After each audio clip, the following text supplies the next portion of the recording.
Pick up your gear and open your chests. Throw on your armor and head out on a quest. Hey, hey, it's a brand new day. On the Sword Coast, your allies will help with blades and bows and magic as well. Hey, hey, heroes on their way. Fighting forever against overwhelming odds. Fighting together in favor of multiple gods. Idle champions of the Forgotten Realms. Idle champions, adventure never ends. Idle champions, get you all out there. Idle champions, you will set again. Idle champions.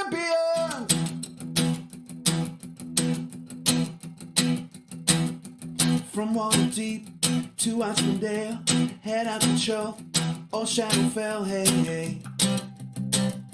Together we stay.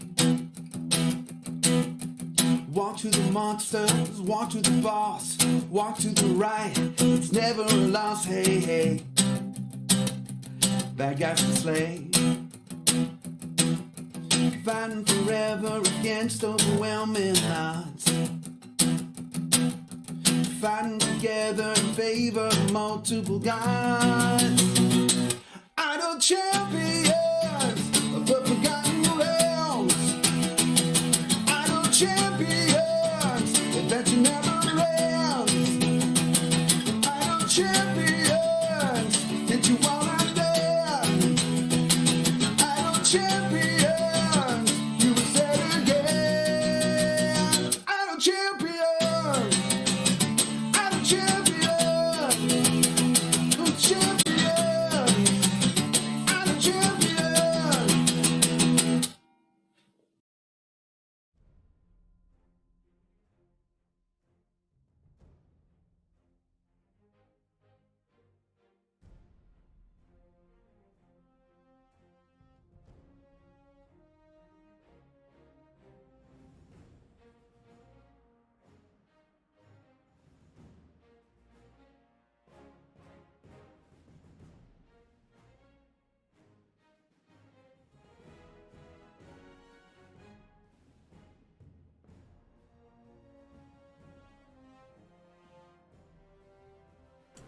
That means it's time for OBS to fix their business. It wasn't muted. It literally just changed my microphone inputs because OBS things. Thank you, folks, for letting me know. It is, as captions told you, it is Saturday. It's time for Gaarawarr's Guide, the tutorial show. Stop making me think my computer's broken. Look, I would like OBS to stop making me think my computer is broken. I am not the only person that had issues with this week. In fact, hold on. Now I gotta kind of check. Let me make sure. Is that functioning?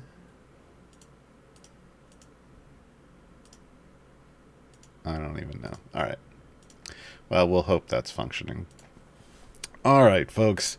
We're back with Gaarawarr's Guide, the tutorial show. Today, I had to go check, like, what did I make it today? Oh, it's the Festival of Fools Year 6. We're going to be talking about events in general. We're going to be talking about this one specifically. And we're going to be talking about all 3 champions in the event. Joining me today, I don't know what I did to get this lucky. It's the tag team, folks. Gabe and Sasha. And if we're doing a tag team... I started this trend a week or 2 ago. Here we go again. Tag team back again. Check it to wreck it. Let's begin. Party on, party people. Let me hear some noise. Gabe and Sasha's in the house. Jump, jump, rejoice. See, we're just doing musical intros to the Mod Pod every week. Whenever it's new, I got to come up with something new. That's the new thing. So enjoy, folks. Enjoy my little 90s hip-hop intro today. Let us dive into our topic. For like disclaimer, if you've never been to a tutorial show before, I know there are some new people who probably just left after that. Um, the first hour is me talking about the topic. The second hour is me answering questions. So you can ask questions the entire show. The entire show. That's what Game and Sauce. Part of what Game and Sauce you're going to be doing is grabbing your questions and putting them in a little backstage document for me to answer when we get to the second half of the show. Yeah, dwarven rap. It's a niche genre. Oh god, no, I'm crying. I like it when I amuse myself. That's really what this is all about, folks. It's about me amusing myself. You're just along for the ride. Literally 20 people dropped a chat when Gaar said that. Look, I know. All right, folks. So if you have a question, as it says down there in the box, put question colon in front of it, and they'll grab it. Okay. So normally when you start up your game, if you're in between adventures, you see a map screen like this, or like this, or like this, or like this, or like this, or like this, right? And this little banner over here usually starts with a Grand Tour of the Sword Coast, ends with Xerxes. But when an event is up, you get a new thing right at the top of the banner, because they're trying to tell you, hey, this is the important thing. Because events are time sensitive. Events only last for 12 days.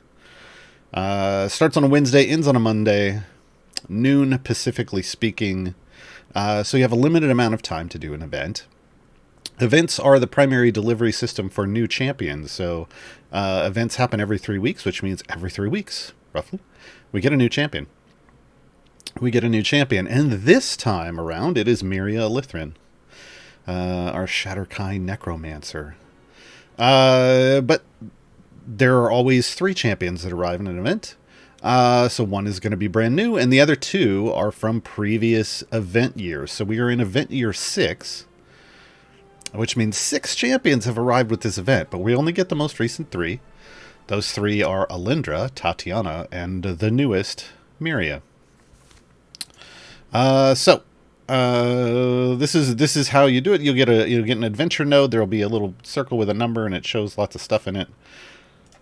But when you open it up, you'll see, for this one, it's a fool's errand. These are the adventures. It'll say, it won't have free play here because you'll be needing to do them, and the reward will be a champion. And you'll have 3 different ones to do with 3 different costs. And you have to do each of these adventures to get the champion. That's it.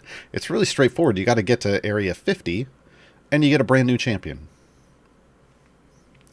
Pretty solid.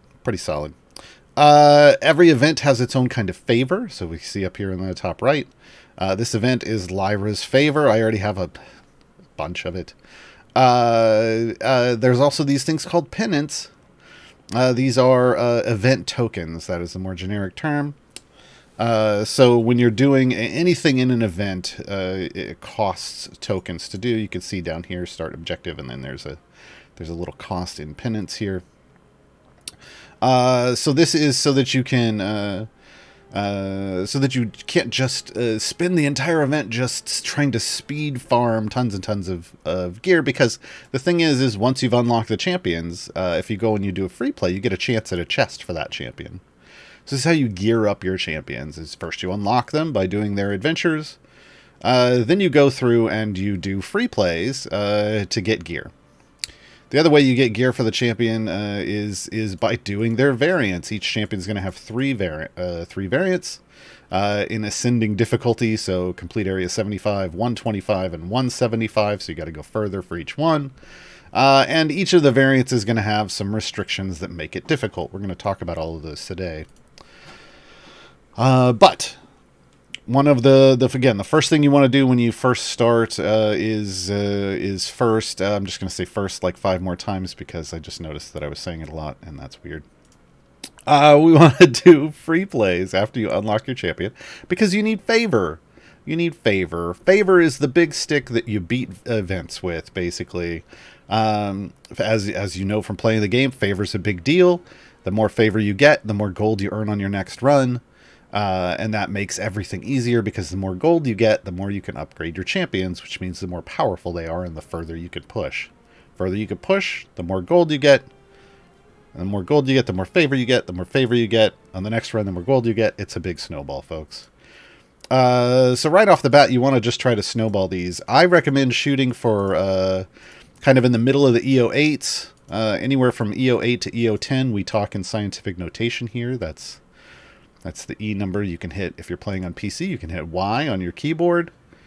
It will change you to scientific notation. Y, because that's how you should do it.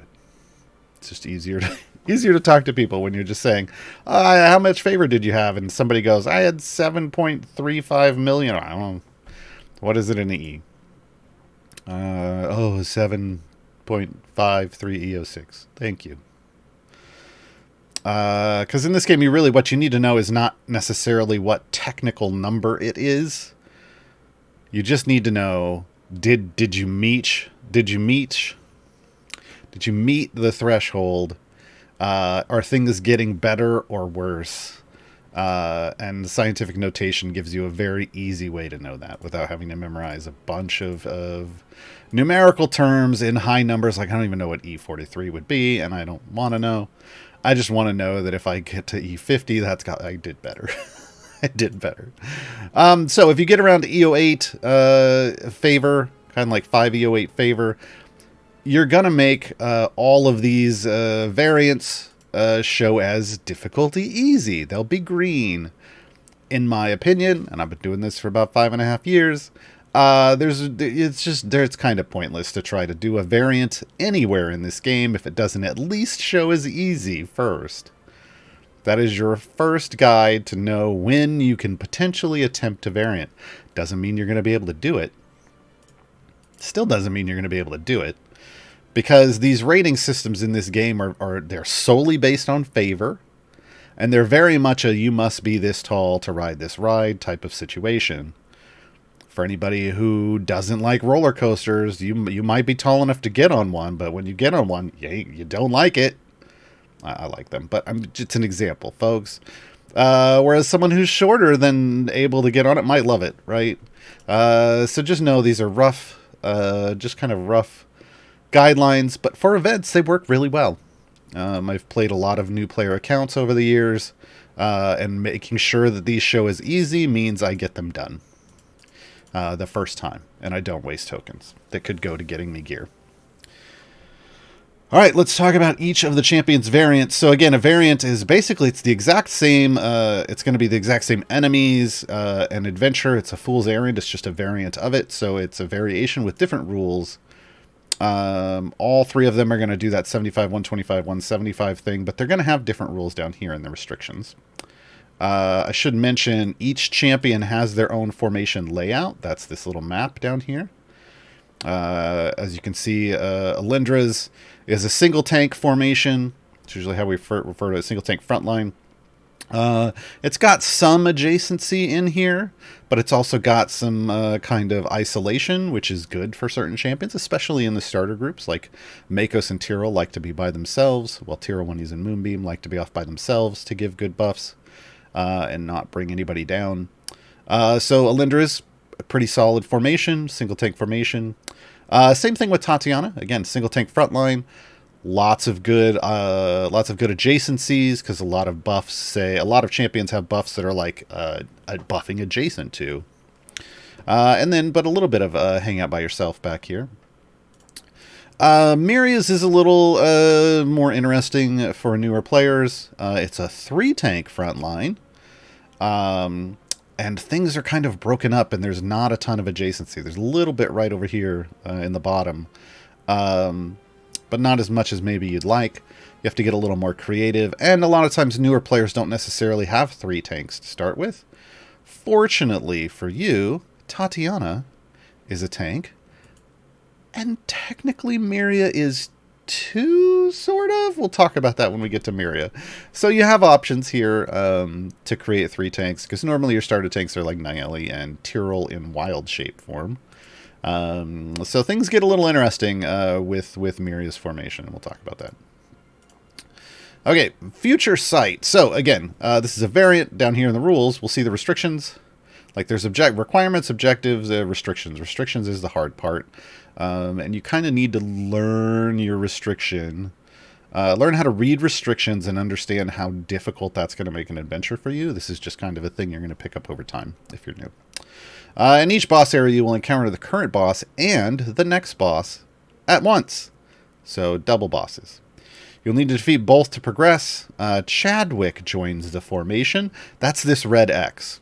Whenever they have someone or something join your formation, it takes up a formation slot, and they just exit out here on the little formation layout.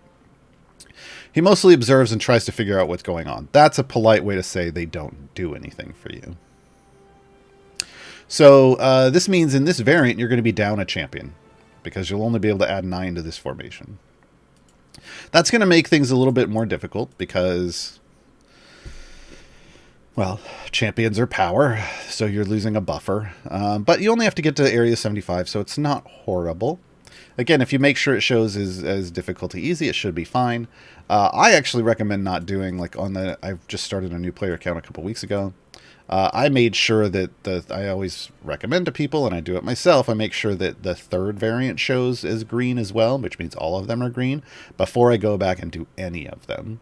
That makes these first two real easy. And if I'm going to have a struggle, it's going to be on the last one. So yeah, it should be fine. Frost Wave, additional, and this will be nothing's X'd out, so we have full champions that are available. Additional Frost Giants appear in each area. Each of these additional Frost Giants starts with 4 hits-based hit points. Hits-based hit points is a segmented health bar, so it's got little lines in it. This will be broken up into 4 sections. But if it's hits-based, each section only has 1 health. So that means anybody can remove a segment if they hit it, as long as they're doing at least 1 damage, which everybody should be. However, every 25 areas, they gain 4 additional hit-based hit points.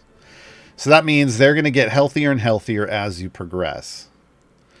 So 8 by 25, 12 by 50, 16 by 75, 20 by 100. That's it. So you're going to have like 20, which is kind of normal in the 20-ish range. 20 hit-based hit points. It just means you're going to have to attack a lot more to get rid of them.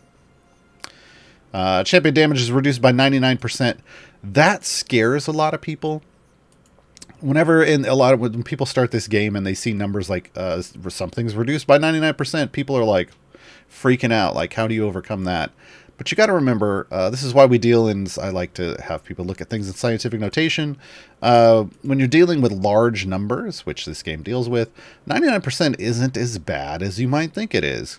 An easy, I know there's some math people who are going to cringe at this, but an easy way to think of it, because 100, the number 100 in this scenario, in the large number scenario, would be EO2.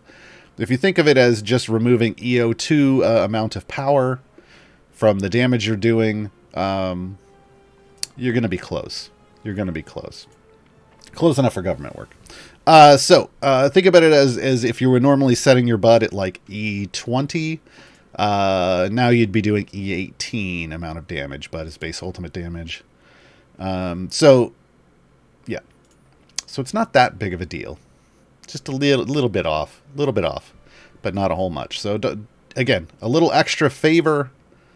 You're going to be able to upgrade your champions more. I mean, just, you know, it's going to take care of itself. Knowledge over power. This one is the challenge for Alindra. Only champions with int of 14 or higher can be used. Alindra starts in your formation. She can be moved or removed. Int 14 or higher is rough for a new player. You're not going to have a whole lot of options. I highly recommend leaving this one until you've... oh, no.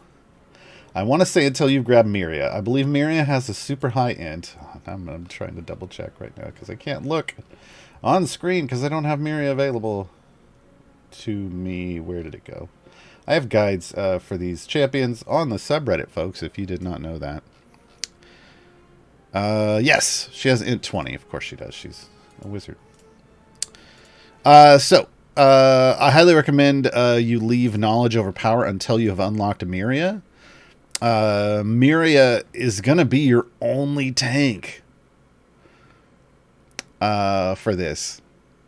And it's going to be rough. You'll potentially get to, if you don't have just a ton of favor, you'll potentially get to the first real big boss, the Frost Giant on 50, without a tank available. Without Miria. Miria might be in your formation, but she might not have her zombies out yet. We'll talk about what that means in a bit. So yeah, this one's going to be a little rough. You're going to have to build a formation just with lots of damage that kills things quickly.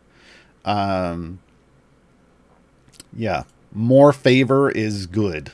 Like, instead of E10, maybe shoot for E12 or whatever you can scrape up. But yeah, this one's good. This one's the challenge one. And again, I think Miria is the key. And we didn't have Miria previously in previous years for this, and you just had to do it without a tank completely. So enjoy the much easier version of knowledge. Knowledge is over power because you have Miria now. All right, Tatyana's variants. I'm hungry is the first one. Tatyana starts in the formation and can't be removed or removed. Now they signify this with a C for the champion here, right at the front of the formation. So that's where Tatyana is going to go. Tatyana is going to be your tank. Quest requirements are doubled, so it's going to take you twice as long to finish this as it normally would, because you're going to have to kill twice as many things. The nice thing about that, though, is you're going to earn twice as much gold. So they're kind of doing you a favor. It makes it real easy. It's slow, but it's real easy. Tatyana's Find a Feast ability starts out unlocked. We'll talk about that when we get to it. Enemies spawn to buy this ability count for 5 times quest progress. This makes things get done real quick once they spawn, but we'll talk about how once they spawn is a thing. So I don't find this problematic. This one wasn't super problematic, especially because you only have to go to 75. Exclusive Friend Club. Once again, we can see a C here at the front of the formation, so that means Tatyana is starting in the formation, and it has to be right there. In Area 51 and beyond, only Tatyana and the champions affected by her Faithful Friend can deal damage. Faithful Friend is a buff Tatyana has. Again, we'll get to that. This is basically it's basically a restriction so that only your DPS is going to be able to do damage. I know it says Tatyana can do damage too, but that doesn't matter because she's the tank. She's not the one that's supposed to be doing damage. So once again, it's a bit of a slower progress. Not a huge problem. It all comes down to formation placement, and we'll talk about what that looks like when we get Tatyana out. Tanks a lot. Every 5 seconds, each champion takes damage, which increases the further you get in the adventure. I want to be very clear. They leave out some key information here. It's unavoidable damage. This means shields don't work. So you're going to take flat damage. Temp HP shields aren't going to stop it or mitigate it. Or at least it didn't used to. So you just kind of have to have a lot of health. I have a formation for this in my guide for Tatyana. My formation is a little, it's got a lot of tanks. Basically, they want you to put in a lot of tanks.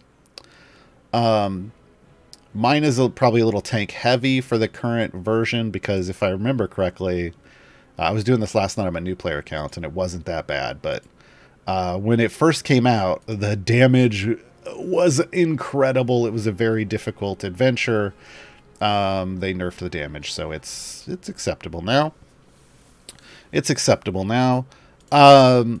So what's going to happen is you just want to make sure you have a lot of tanks. You want to have them in their tanking spec, so they have their health share. Because it's flat amounts of damage, you just need a lot of health to be able to soak up that damage while you're on a level. And then just killing quickly lets you move through that level. And when you change levels, your health resets. So it's totally fine. You can also use health potions if things get a little scary, if you don't have a lot of tank options. Okay. So yeah. Not as bad as it used to be anymore, but But have Nyalian in Devotion Spec, Tyrell in Wild Shape, and Tatyana. Those 3 alone are going to give you a lot of health share. Miria can help. Miria has health share as well. It scales a little differently than other tanks. But, you know, as long as it's in the name, tanks a lot. Put in a bunch of tanks with your DPS. Have a lot of favor so that you can still move forward and make progress, and you're good. All right, now the newest set of variants that came with Miria. Born under New Atari. That's the Black Moon. So Miria starts in the formation, but can be moved around, just not removed. That's why you don't see a C here. Only champions next to Miria can deal damage. So this just means you need to put Miria next to your primary DPS. That's it. It's that easy. Again, it's going to be a little slower because only a certain number of champions are going to be able to kill things, but not that bad. The Knight of the Black Rose. So Miria starts in the formation. Again, can be moved but not removed. That's why we don't see a C down here, so not fixed in place. Miria's Zombie Bodyguard's ability starts out unlocked. Oh yeah, that's a thing. 1 to 2 skeleton archers spawn with each wave. They don't drop gold nor count towards quest progress. So this is basically a swarm variant. That's what I like to call it. They're basically adding extra enemies that are going to do more damage to you but don't help you progress or give you gold or anything. So just making it a little tougher. In boss areas, Lord Soth spawns and must also be defeated to progress. Great. So basically double bosses and extra enemies. So you do, you do need to have a decent front line. Again, make sure you're grabbing Tatyana and Miria. Well, obviously you will have grabbed Miria if you're doing this, but make sure you've grabbed Tatyana in case you want Tatyana as a tank instead of Tyrell. Just, beefy front line, and you should be okay. Festival of Favorites. So Miria starts in the formation once again, can be moved but not removed. You may only use champions that are lawful, unaffiliated, or have int 15 or higher. So this is an easier version of Knowledge Over Power because there's ors in there. So you can have lawful and unaffiliated champions, not just super high int champions. So again, there could be some restrictions here for you. It might be a little difficult. Get a lot of favor. Hopefully you already, if you were going to do Knowledge Over Power, remember I said try to get E10 or more favor to make it easier, and that will automatically make this one easier too. So again, those two are probably the most difficult, the ones you really need to worry the most about, and it's just all about getting some extra favor.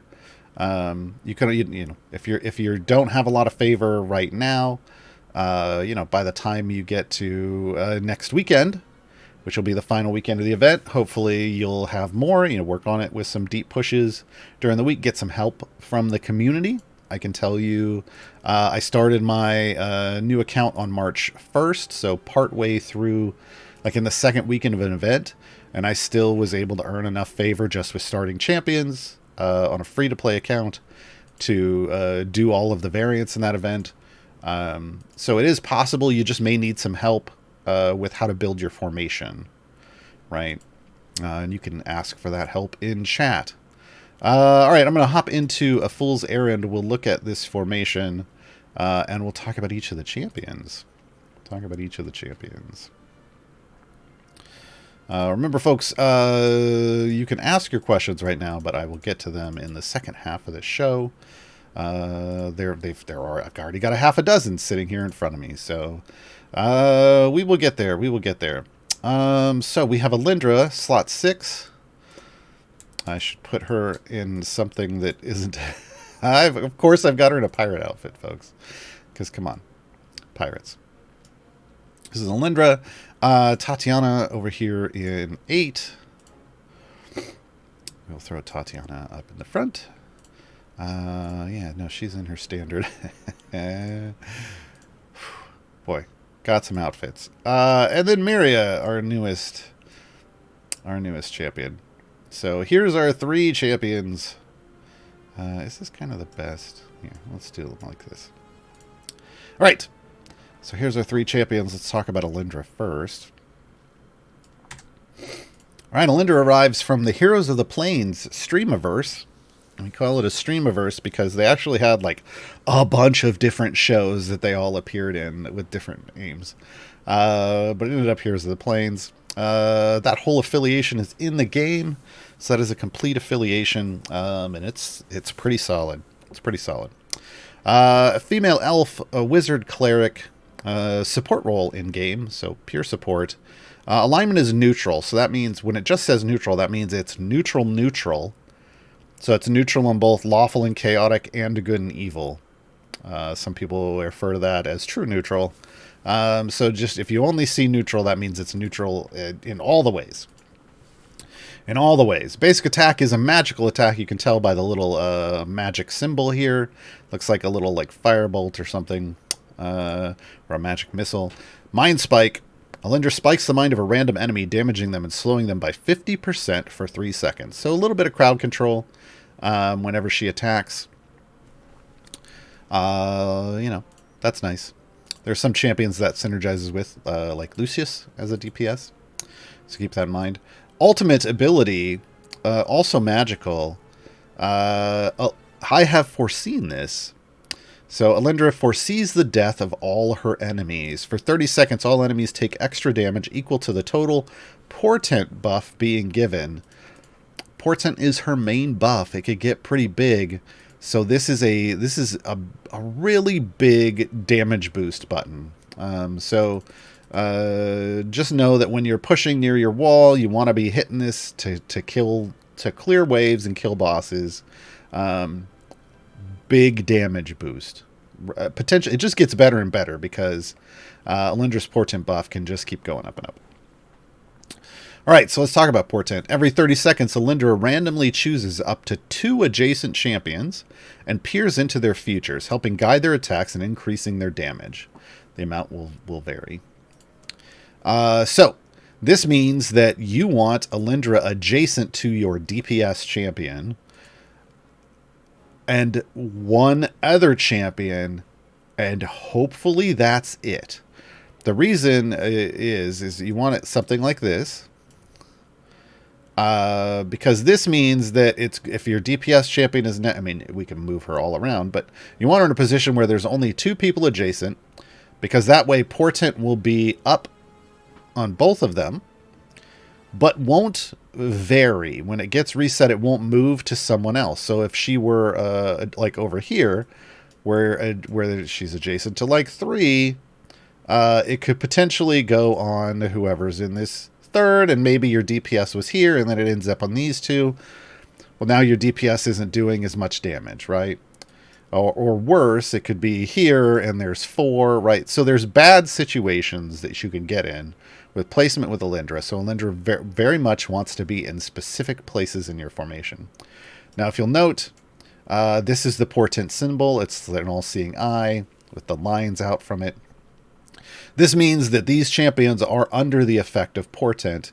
And the interesting thing about that is sometimes you can move the champion themselves away because they got the portent buff. They'll keep it, but only for a limited time. Limited time only. Again, it's basically it lasts until she sets a new one. So 30 seconds. All right.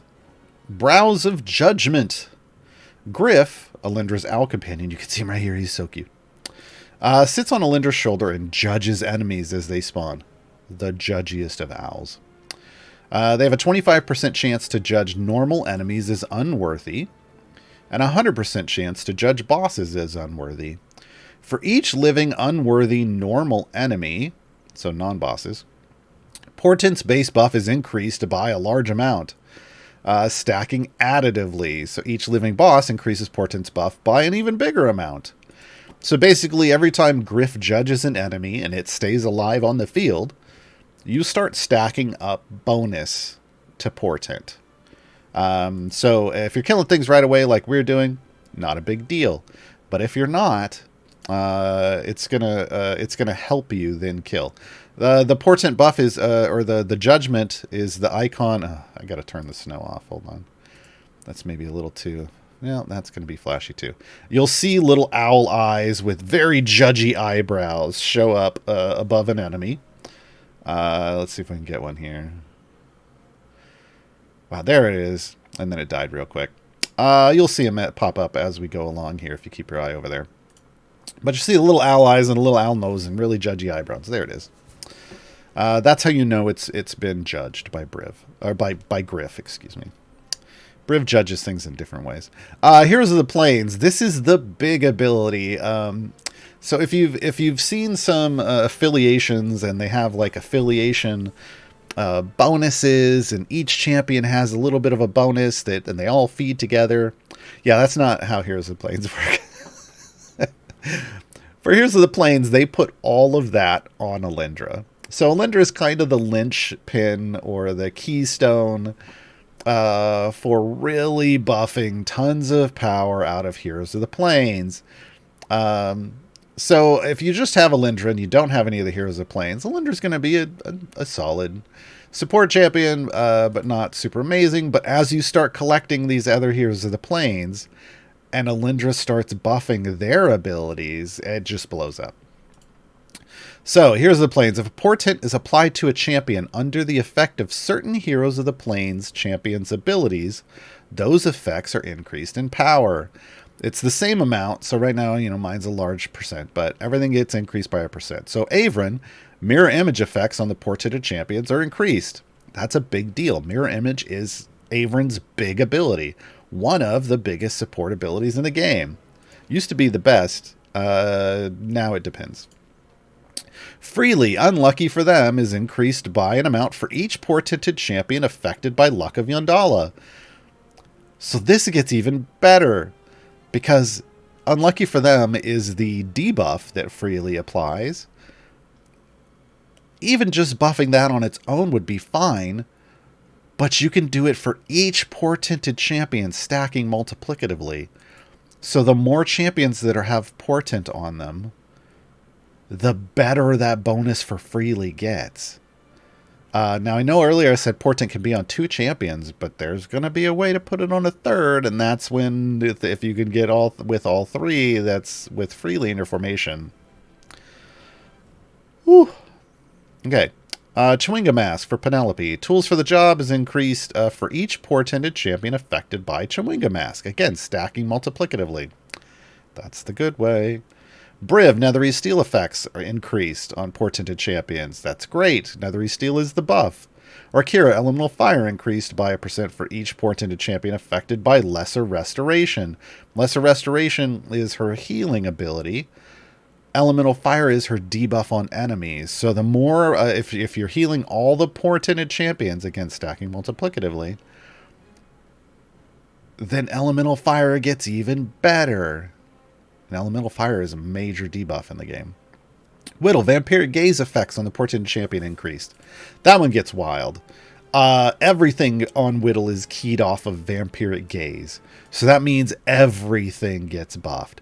It creates a situation that we call it a little with Alyndra and Whittle, where you, or I call it a little, where you basically create either a machine gun or chainsaw champions. Because Whittle can increase, Whittle has a chance for you to attack immediately after you've done a basic attack. This maxes it out, so it happens 100% of the time, and the champion's just like, a melee champion is just jumping out and hitting things over and over and over on animation speed. And a ranged champion is just firing things like a machine gun. It's pretty wild. Pretty wild. Shenanigans, folks. We call it shenanigans. All right, specializations. Expansive Vision is the one that stretches portent up to 3 adjacent champions. So if you have a lot of Heroes of the Plains and you have 3 adjacencies, if you have the heroes that stack multiplicatively, you kind of want to build around Expansive Vision because you want that multiplicative bonus. Otherwise, if you just have a Alindra next to only 2 champions, you can go extra judgy. So this doubles Griff's chance to judge enemies is unworthy, and increases the buff by 100% as well. Okay, I'm going to go extra judgy just because I like my Griff extra judgy. All right. I want to say that's it. Yes. So Alyndra is really centers around portent and the placement of portent, and working in coordination with Heroes of the Plains, because otherwise, not a whole lot else there, right? Not a whole lot else there. Okay, items. A pair of damage all champions items. We get an item for portent. Fantastic. We also get an item for Heroes of the Plains. Even better. And then an item for Brows of Judgment. All the things. All the things. And then ultimate cooldown reduction, which you want, because that's the big time to kill everything button. Feat-wise, damage all champions, we get portent buffs. Yay. Heroes of the Plains buffs. Yay. And Brows of Judgment buffs. She's just all around got a pretty good kit, as long as you've got other Heroes of the Plains to go with her. And now I'm putting her back in pirate outfit, because of course I am. All right, Tatiana arrived from the Black Dice Society streams. This is a full affiliation. Everybody is in the game. It's a pretty rockin' affiliation. They have a interesting special feature built around Nahara. I know we're not talking about Nahara, but just so you know, Nahara qualifies for all patron Strahd stuff.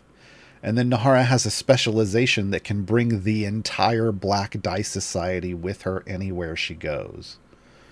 So, technically, Tatyana can go in all Strahd stuff as long as you have Nahara. So just know, like with Alyndra's kind of the keystone for all the Heroes of the Plains. Nahara kind of a keystone for Black Dice Society when it comes to Strahd stuff. All right, so female Air Genasi, a barbarian druid, tanking support and speed. The speed. Sometimes they give roles to champions in this game, and I'm like, I get all griff. I get extra judgy. Chaotic neutral, 25 overwhelm. That is a tanking stat. Basically, it's the amount of enemies that can beat on you before you start taking lots more damage. Basic attack is melee. We can see because it's got a sword icon. Twin Kukri strike. Tatyana strikes the closest enemy with 2 strikes. Okay, Faithful Friend. This is kind of the base buffing ability, so a random slot from the middle columns of the formation is chosen, and it is random.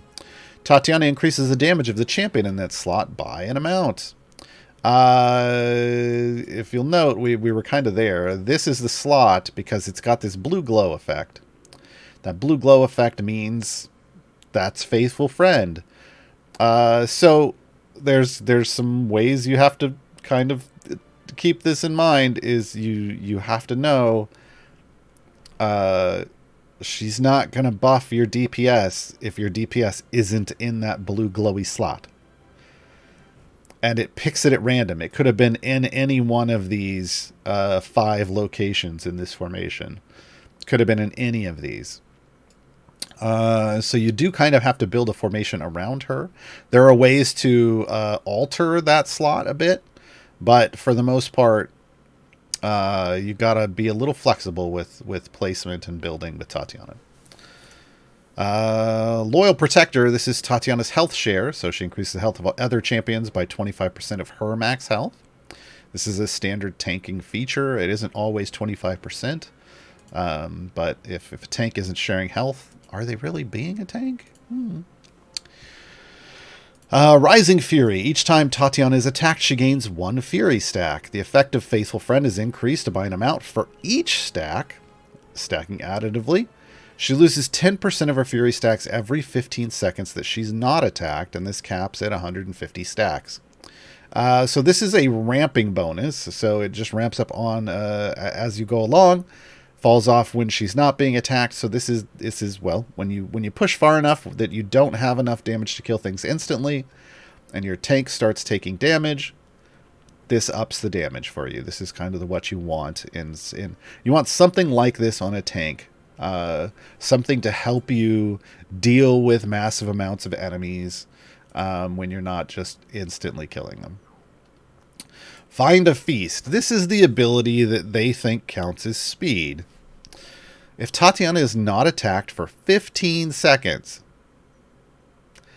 and the players are in a non-boss area with no barriers, she briefly runs ahead off the right side of the screen. She returns 2 seconds later from the right side with an amount of additional enemies, that amount varies, that spawn simultaneously. After she returns, the 15-second counter starts again from 0 seconds. So my eyebrow raise and kind of, or judgy brows on this is, it literally takes 17 seconds to get the speed effect to trigger. Is that speed, then? I don't know. I don't think so. But there are times, it definitely isn't early run speed. This is more late run speed. It can happen, and that's fine. But there are uses for it. There are some great uses for it. But just know that this isn't the same type of speed champion as someone like, say, Human in the same slot, or Briv, or Virgil, or Whittle. She can help you speed up certain tasks, but it isn't necessarily the tasks that most people want speed for. But there are some out there. So it is neat. It is the only feature we have that's really mass pulling extra enemies. We have some speed champions who will spawn an extra enemy or two occasionally, but this is in bulk. There she goes. She just ran off. She's going to come back with a bunch of them. There they are. See, that's what it looks like. Just comes back with a huge amount of enemies, and you can level that up. It starts off at like 2 to 3 enemies. I'm at 9 to 10. It can go up from there. It can be a little ridiculous. It can be a little ridiculous. Rage. A barbarian. They would like to rage. When Tatyana reaches 50 or more fury stacks, and for every 15 seconds she's above 50 fury stacks, she gets a rage stack, up to 6. With at least 1 rage stack, she rages and her base attack changes. We can see that now. We're currently in Primal Savagery. Tatyana strikes at the closest enemy, biting and clawing them. This is what she looks like when she's in this form. She changes shape. So this is her rage. For each rage stack, Faithful Friend gets a 400% bonus, stacking multiplicatively. So again, the more rage stacks, the better. Multiplicative bonuses are fantastic. So again, this is yet another way that when she starts getting hit a lot, she provides solid bonuses to her team. If she goes below 50 Fury stacks, she loses all rage stacks. So what are we actually at right now? We can come over here and we can see Rising Fury. I'm at 108. So yeah, pretty solid. And then there's I'm already at 6 rage stacks, so an EO6 bonus straight up to Faithful Friend, and Faithful Friend sitting at E10. I'm not even leveled up all the way yet. These are big numbers. Specializations. Tatyana's specializations are how you alter that little blue glowy spot, which when she's raging, I want to point out, when she's in this form, it turns to an orange. See, it will become orange when she's under attack again. But she had to go grab some food. Your friends are my friends. Tatyana's Faithful Friend now affects all champions in slots adjacent to the Faithful Friend slot, and the effect is increased by 100%. This would make it blue here, here, and here. Those are the adjacent slots. So this spreads it out to all potential adjacent slots, which makes formation placement for your DPS a little bit easier. However, oops, I clicked the wrong button. However, the effect is increased by 100%, so it doubles. And if you just quick look over here, this one triples and this one quintuples, right? So it's the smallest bonus because it's affecting the most number of places. By my side, Tatyana's Faithful Friend now affects all champions in the column containing the Faithful Friend slot, and that's the 200%. Column means this, so that means the blue would go over here.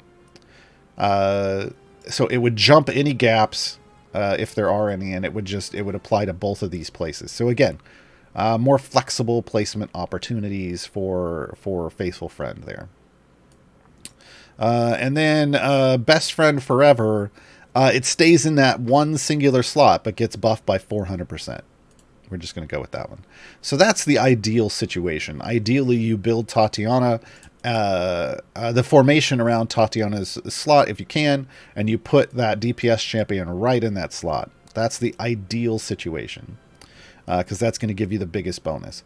But most of the time, there are certain champions that you might want to put in, certain champions that are part of her affiliation that may want that blue in more places. Again, other champions are going to interact with other champions in interesting, unique ways. Learn how that other champion works, and then apply it to the champion. Things get complicated in this game, folks. But those are the basics. The ultimate is Entangle. A stripe of entangling roots appears to the right of the front column, dealing damage to all enemies inside it and all enemies that enter it during its duration. Enemies standing in the roots deal 50% less damage, and the roots last for 30 seconds. So this is nice. It not only does it do damage, it also reduces the damage your front line is taking. Tanking, same thing. So if I hit this, we will see the roots. There they are. So it is right in front of that front line of your formation. So you only want to really use this when the enemies get up here, and then your tank column is going to take less damage, even if you're not killing them right away. Like we're not. It's fine, because Tatyana is going to be in a damage reduction mode that way. Totally fine.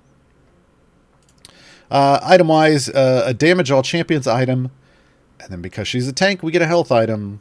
Then we get Faithful Friend, Rising Fury, and Find a Feast. So this is the item that increases the amount of enemies that she goes and pulls in. You can raise this up to the point where you're pulling in 100 enemies at a time. 100 is the max number of enemies you're supposed to be able to get on a level naturally. So a little ridiculous, but yeah, I'm here for it. And then ultimate attack damage. So she doesn't have an ultimate cooldown item, which is good to note. So that Entangle cooldown, 240 seconds, isn't getting smaller, ever. Unfortunately. Okay, feat-wise, damage all champions, you get health, which is what you want to see on a tank. You also want to see Overwhelm. We see that down here.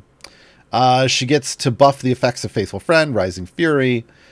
She can also increase the number of enemies spawned by Find a Feast in a feat. So if you haven't capped out your item, if you haven't got that up to the max number yet, I don't know if it caps actually, but if you haven't got it up to a maximum number, you can increase the number with the feat, which is what I'm doing right now. And she has an Entertainer feat. This is Charisma 2+2. This qualifies her for Patron's Aerial stuff. Patron's Aerial. So those stat feats are a big deal when you start getting into the patron stuff, because the more options you can have to complete an adventure, the better. All right, last but certainly not least, we have Miria. Miria Elithren comes to us with no affiliation. Miria literally created by Mark Hulmes. For the Idle Champions Presents Fury of the Black Rose streams. So that's the live plays that are going on right now, every Monday on this channel. So you can check out Miria there. You can check out the VODs on the CNE Games YouTube and catch up, because there's only like 2 weeks left. I believe. Yeah. So, female elf, Shatterkai, wizard, necromancer.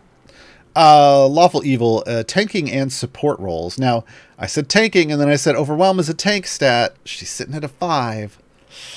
What does that mean? Well, Miria's a little, shall we say, slight of frame. She's not necessarily what you might think of as a tank. Again, wizards, necromancer specifically. She's going to tank with some friends' help. Friends.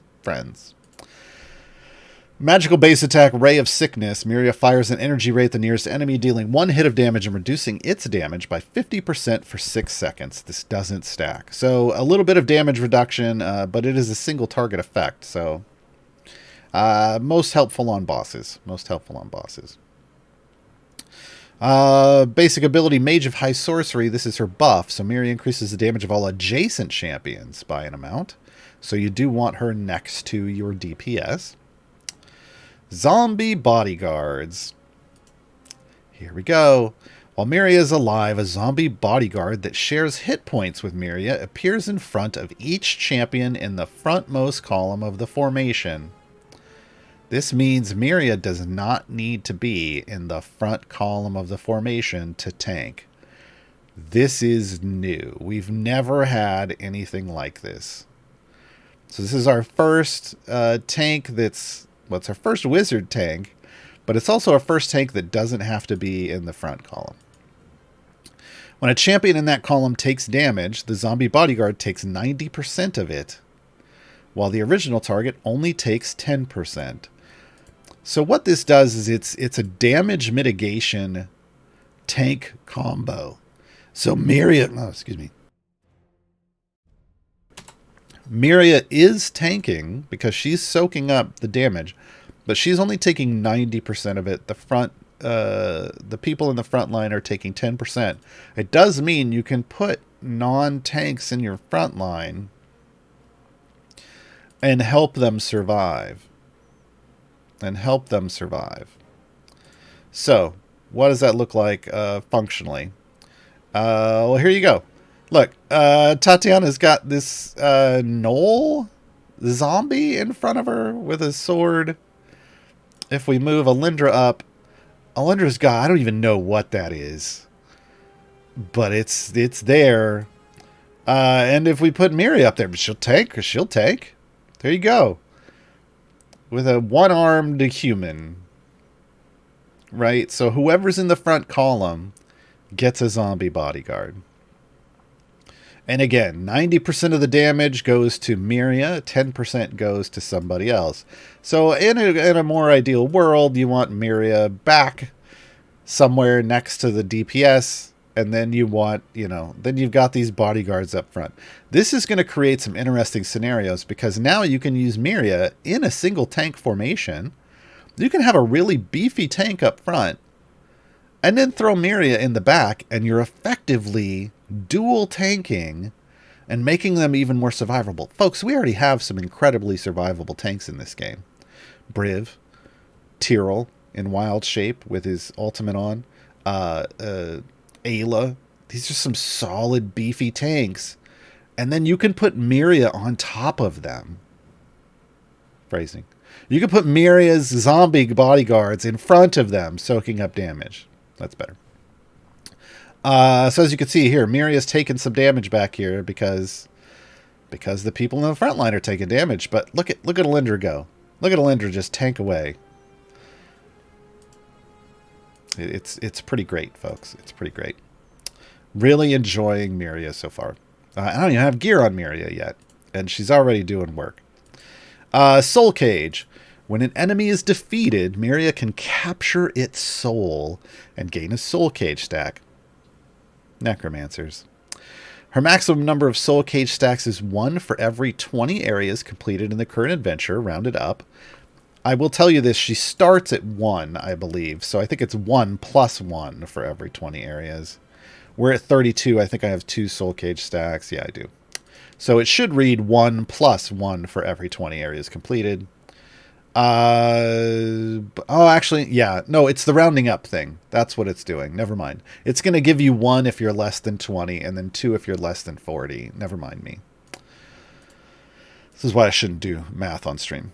Miria increases damage bonus of Mage of High Sorcery by 25% for each Soul Cage stack she has. Stacking multiplicatively. That's a good way, folks. That's a good way. So, the deeper you're able to push with your formation, the more of a damage bonus she's going to give you. Just straight up. That's nice. That's nice. Specs. Methodical, intellectual, or independent. You kind of, I'm just going to tell you right off the front, they've got little numbers in parentheses down there. Build out your entire formation that you want to use and then pick the biggest one. That being said, the first one gives you a 25% bonus for each lawful champion in the formation. The second is for champs, is the same bonus for champs with int of 15 plus. And the third is for the same bonus for unaffiliated champs. This is why I said just pick the one with the biggest number, because it's a multiplicative stacking. So you want at least 2 of those champions in the formation to get a decent bonus. But ideally you want a lot, because multiplicative stacking, right? Multiplicatively is the good way, all right. Clone. This is the ability that triggers her achievement. For anybody that's been wondering, Miria maintains a stash of clones in her inner sanctum with a count equal to her soul cage stacks. If Miria is defeated, a clone immediately appears and takes her place at full health. So this means you can chew through her health, which is low for a tank. But then a clone comes out, and they have to chew through that health too, as long as she's got one in stock. This does not reduce the number of soul cage stacks she has. Her stash of clones are regenerated when the party changes areas. So, right, I was just saying I have 2 soul cage stacks, so she could die 3 times. She died once, clone. Twice, clone. Third time, and then she's down. So she effectively has this health times the number of clones she has in stock. For each clone summoned in the current area, the effective Mage of High Sorcery is increased by 25%, stacking multiplicatively. Again, this is fantastic. This means the further you push in the game with Miria, and the more damage your frontline takes, which is going to happen as you're putting it, the more times she dies and has to be replaced by a clone, the more she buffs your DPS. Multiplicatively stacking in a couple different ways makes Miria a really nice addition to your team. Now I get that if you're a newer player and you're not pushing super far, you may not see huge numbers out of Miria. But just know that, end game people are pushing, anywhere from, 1,000 area 2,000, right? So stacking up those clones, and then stacking up all of that multiplicative bonuses, big deal. Life Transference is her version of health share. She gets it all the way up at 130. So you got to level her up for her to actually help the rest of your team. Miria increases the health of all other champions by 1% of her max health. Now remember, Tatyana did it by 25% flat.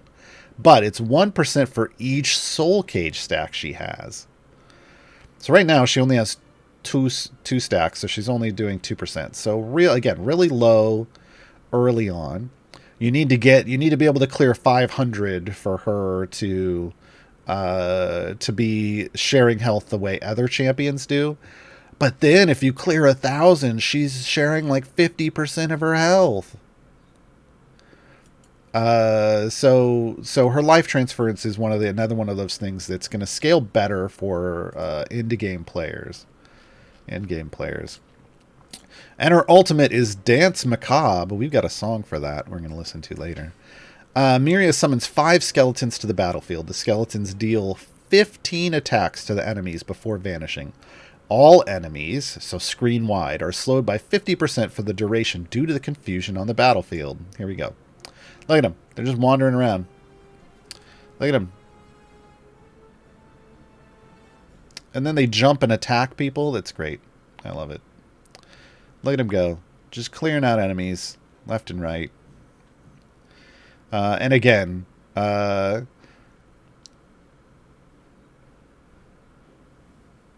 it doesn't say how long they last before they vanish. Huh, interesting. But the slow lasts while they're on the battlefield. And they were out there for a while. Okay. Item-wise, I don't know. We're going to gear her up live, but let's look at her feats first. We got damage all champions. We got health. That's great for a tank. We've got Mage of High Sorcery. That's her damage buff. Wonderful. We got Soul Cage. Cool. We got Charisma. Again, Charisma bonuses. It gets her to 13. She's got 10 strength. You need 10 strength and 13 Charisma to participate in Patron Zerial stuff. So that's what's going on there. Gearing, folks. Let's talk about how to gear up your... That's all of our champions, and we're going to cover how to gear a champion for in events real quick. This is... First off, do it however you want. All right, but if you want researched optimal ways to gear up your champions to get the best possible results in terms of getting to full blue gear efficiently, that's rare gear. You can't efficiently get to epics. Epics are random. But full blue gear efficiently, a blue geared champion is going to be a functional champion for you. This is how we do it. Coming over here, I got a bunch of chests. I got a bunch of named Miria chests. I got a bunch of I got silvers. I got golds. We'll talk about how I got that many in a moment. But I also got all these electrums. You get electrums from streams like this. In fact, let me grab my own code. So you click on the cryptex here, you copy paste the code in, and you get an electrum chest, right? Electrums drop gear for every champion you own, potentially. So when you're newer, and they drop gear that's either white, green, or blue. But it's more often you're going to get the whites and the greens, and the blues a little rarer, but over time you'll get the blues too. But the key here that we want to open the electrums for is to get yourself to at least greens between your electrums and your silvers. So opening up electrums, a bunch of electrums, I'm just going to open up like 20. There's a chance to get some blue gear. See, she did get a blue randomly, but then there's a bunch of greens, and that's great. That puts Miria in a bunch of green gear, and hey, I did get a blue. Wonderful. You're kind of shooting to get into this green category with your electrums. You may not have as many electrums saved up as me. If you're a newer player, you should be opening your electrums almost constantly until all of your champions are in blue gear. That's what electrums are for. They're a great help on new player accounts. I can say that as somebody who just started a new player account again. It's just a ton of gear constantly from streams like this. You can get codes in the hashtag combinations channel in the Discord.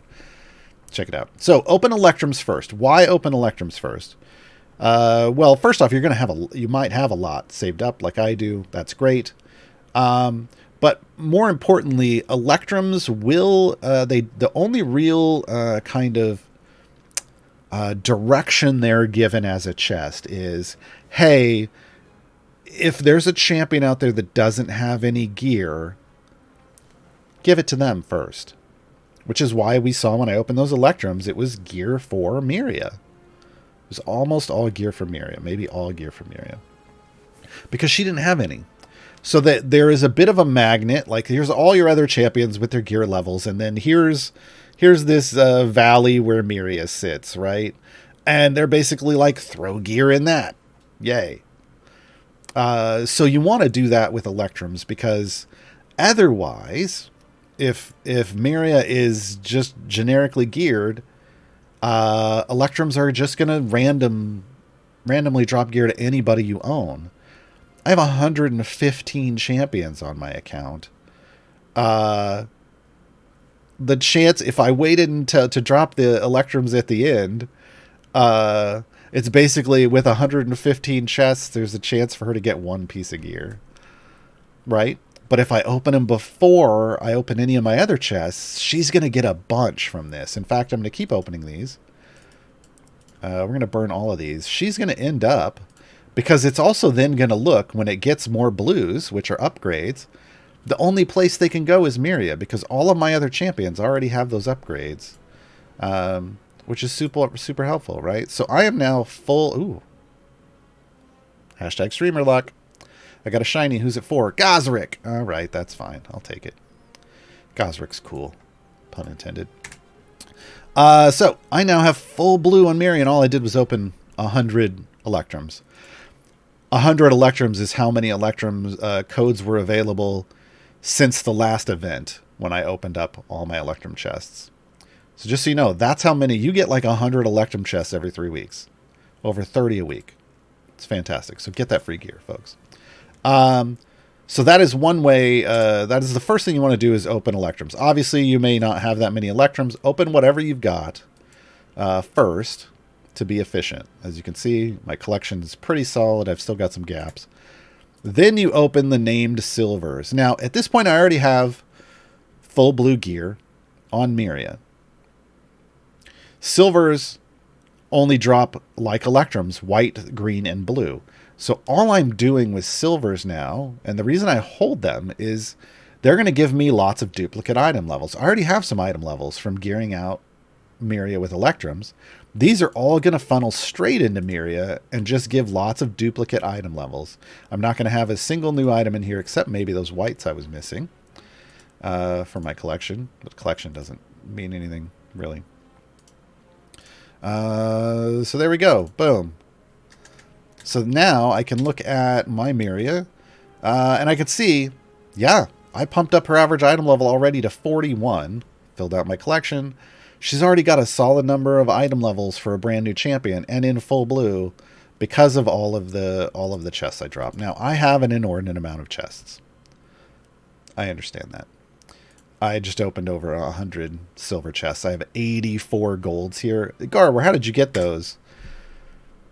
Folks, normally event tokens, we didn't talk about this at the top, we'll talk about it now. Event tokens only accrue at a rate of 1 every 25 seconds. Server side time, you can't speed that up. You can't do multiple parties, you can't do speed potions. There's no way to speed that up. 1 every 25 seconds. So how did I get enough tokens to be able to get all those chests only 3 days into the event? And the answer is bounty contracts. So bounty contracts come in 4 different rarities. There's tiny, there's small, there's medium, and there's huge, which is the purple. I don't have one here. They give you time-based rewards. Well, like I just said, event tokens are time-based rewards. So bounties drop event tokens. So saving up your bounty contracts in between events is key to gearing up your champions in an event. Because once an event starts, you get into like your first run of the event, you get towards your wall, you pop all your bounties, you get a ton of tokens, and that means you can do lots of free plays. Because remember, like I said, you do a free play for a champion, and you get a chance at a chest. It's either a silver chest or a gold chest, guaranteed. You're going to get one or the other. The chance is 1 in 3 that you're going to get a gold chest, but the pity timer is at 4. So every 4 free plays you do for a specific champion, you're going to be guaranteed to get a gold chest for them. So that's how I ended up with a bunch of silvers and a bunch of golds, is from popping a bunch of bounty contracts and then running free plays over and over and over again. So, if I had stopped, if you were a newer player and you're opening up Electrums and Silvers and you get to green, maybe you got some blues, that's great. The key is to try to get to full green before you ever open a gold chest. Why do I say that? Because gold chests are different from Silvers and Electrums, not only in the sense that they drop higher rarities of gear, they drop green, blue, and purple, but in the sense that the gold chests have rules for what they will drop. Gold chests will guarantee you an upgrade to either green or blue. So if you have nothing in a slot, it's going to drop either a green or a blue item as an upgrade, guaranteed. If you have a white, it's going to drop either a green or a blue upgrade, guaranteed. If you are all green, which is, like I said, that's the goal with Silvers and Electrums before ever opening a gold chest. If you're all green, your upgrade is guaranteed to be blue. This is how you get full blue as efficiently as possible. So you open Electrums and those named silver chests until that champ is green, all green, and that means it's only going to take you 6 gold chests to get full blue on that champion. Plus, you have a chance at an epic. So, we talked about pity timers. Pity timers are the bad luck protection in this game. When it comes to chests, that's what this purple bar is. It's your pity timer. The first time you encounter a gold, any kind of gold chest in the game, the pity timer is going to be 4. So guaranteed epic equipment in one of the next 4 chests. But once you get an epic out of that chest, the normal pity timer is 10. So they give you a little help early on. They're only going to make you go 4 chests. 4 chests to get an epic. So as long as you get 4 gold chests in an event for each champion, that champion's gonna have at least 1 epic. Where it lands, who knows? But that means with 6 items, 54 gold chests guarantees you full epic, even with the worst luck. I have 84, so I'm gonna end up full epic here on Miria, and then everything else is gonna be duplicate item levels, which is great. You want duplicate item levels, their power. There's all the epics. Yay!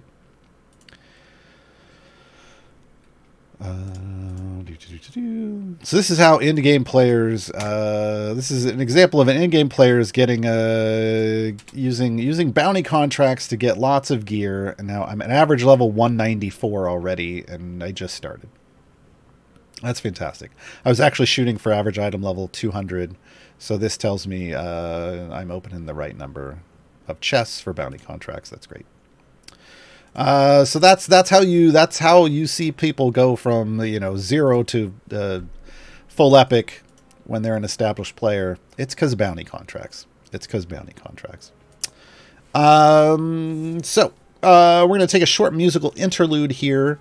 Gabe and Sasha, the tag team duo, already have over a dozen questions over here for me. So if you've been asking questions in chat and you've put question : in front of them, as it says down there, they've grabbed them. I will get to them once we get back from this little musical break. This is a song for Alindra. This is the Lore Keeper's Legacy from Bardic Inspiration. Enjoy.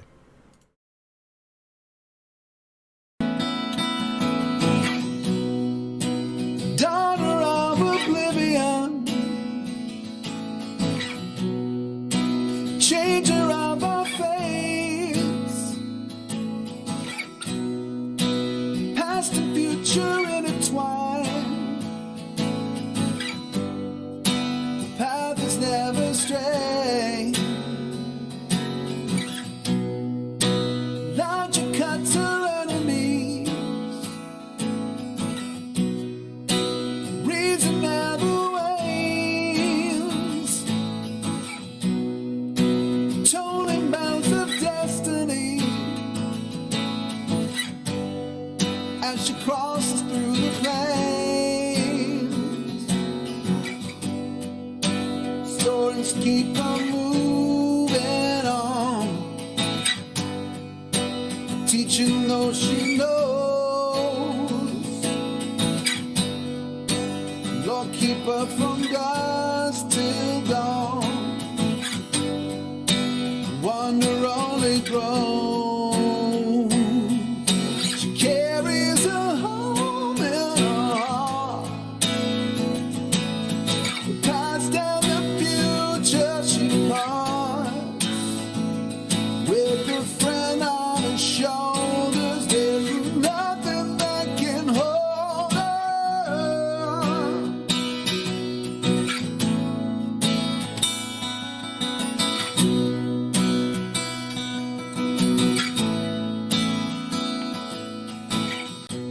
The weave of time is wayward. She can find the thread, telling one of countless futures. The rest will go unsaid.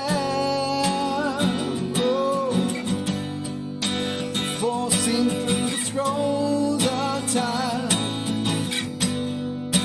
If you can read the venom, only she can guide a friend, inspire and propel them. She carries her home in her heart.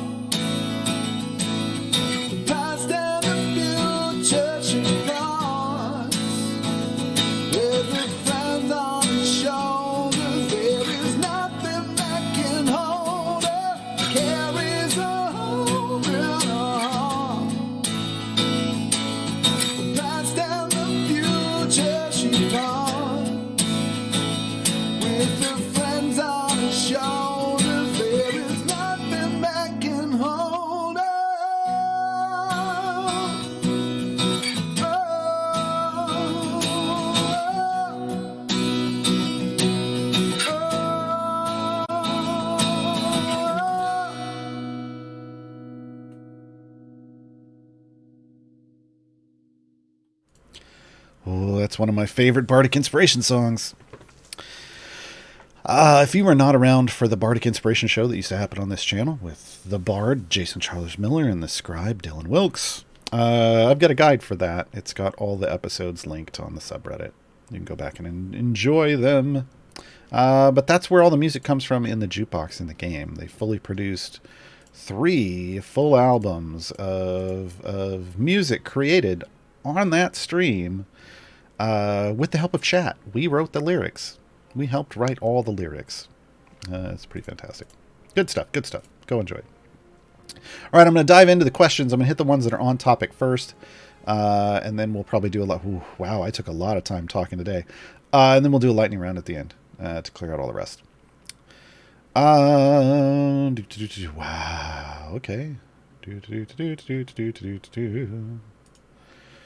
iFlail90, I've got a bunch of chests earned from various events and whatnot since I started last week. Should I open these at any point? Yeah. Specifically curious about Elithren chests. I've gotten 65 of them. Yeah, we just kind of talked about that. So as long as you've unlocked Alindra, Tatyana, and Miria already, you definitely want to unlock them first. Then pop all of those Elithren chests. And then, honestly, whatever other chests you've got, open them. If you're a brand new player, open them. It should not... as a new player, your inventory should not look like mine. I hold on to things for reasons, for end-game reasons. Well, honestly, I don't even... A lot of these I can pop. That was the weekend chest. These are the free patron chests from Idle Champions Presents. There's reasons why you could hold on to them, but I don't need to hold on to these. I hold on to this stuff a little bit. I'll be popping all of these gold chests this weekend to refill my bounty contracts. That's where I like to get mine from. I open. I think my target number is going to be 2,500 every event to refill with. But you should just open them on my new player account. I open everything right away because gear is power, as is everything else in those chests. So yeah, open them up. Aggie Jess, can you purposefully set the faithful friend by only having your DPS and her out when you activate the ability? No, because it doesn't target the DPS. It just goes to a random slot in the middle. You have to put your DPS in the slot. It doesn't matter that like you could have your DPS here and it'll just be like, oh, I'm putting faithful friend over here. And then you're like, oh, what am I going to do now? And well, you've got to change your whole formation up. So again, it is faithful friend is just completely random. Ontholon, does Tatyana's Entangle affect enemies that don't visually enter it, but do come into melee with the formation? It should affect, I say should because this is a dev question. It should affect anyone within melee range. The way you can tell is if they walk up and you see them take damage, then it affected them. If it didn't, then it didn't. Yeah, they took some damage there, so that affected them. They got their toe in it. They got their toe in it. So if they're in melee range, even this big guy's in melee range and he's taking damage. So they should be anybody in melee should be taking damage from the entangle. Ranged won't. Ranged are going to sit back here just fine. Bishop McHugh, does Miria's damage shift interact with Briv's heal? Is Briv considered to be only hit by the 10%? Yes, he would only be taking 10% of the damage, so he's only going to heal 10% as much. But if he's only taking 10% of the damage, then he only needs to heal that much, right? So yeah. Azotharian, should I try to get all of the campaign... Oh, wait. Oh, no, this is an event question. Should I try to get all of the campaigns done for the event before going to other campaigns that can unlock other champions? So we're using some terms here that aren't really the right terms, and I'm not I ain't mad at you for it. I just want to clarify because there are words in this game that mean certain things, and people could be confused. I know what you're saying. People could be confused by them. I was confused at first. These are campaigns: a Grand Tour of the Sword Coast, Tomb of Annihilation, Waterdeep Dragon Heist, Baldur's Gate, etc., etc. These are literal campaigns. These are the campaign books that Wizards of the Coast releases every year. We get a new campaign in the game every year. This is an event These are adventures in the event, and these are variants for each adventure. Those are the terms that we use for these things. So, what's your question? So the translation is, should I try to get all of the variants done for each champion's adventure before going to the other champion's adventures? Is what I'm reading here. No. No. Do the unlock adventure for each champion first. The reason is you need favor. If you only did Alyndra's and you're a newer player, you're not going to have very much favor. Those variants are going to be like red or orange, which means they're real hard. You don't want to do that.